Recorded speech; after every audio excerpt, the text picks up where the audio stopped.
Salam, salam, bir də salam.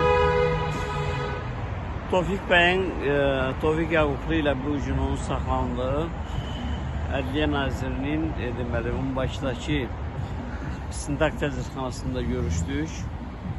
İntizarın oradan çıxıb gəlmişəm.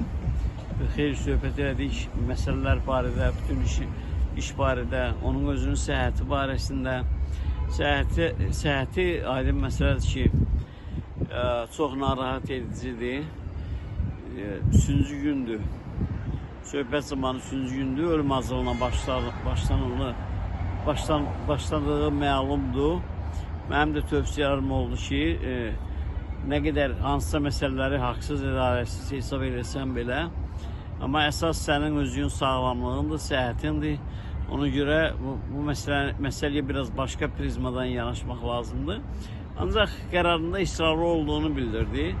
Bildirdi ki, nə qədər tövsiyələr olsa da yenə ölüm hazırlığını axıra qədər davam etdirəcək. Hara qədər satar, o həddə qədər. Hər halda indiki bizim görüşümüz zamanı hiss olunur ki, artıq səhhətində müəyyən dəyişikliklər baş verir, danışığında, davranışında. Amma şəraitdən narazı olmadığını bildirdi. Bildirir ki, tibbi nəzarətdədir, hər gün müayinədən keçirilir. Həmin təcridxananın tibb personalı tərəfindən saxlanma şəraitindən də narazılığı yoxdur. Belə bu qədər. Nə qədər çəki itiribdir? Bunu demədi bu arada. Deməli, özünün dediyinə görə bu günlə dünənki çəki arasında harasa təqribən 1 kilo 800 qram fərq var.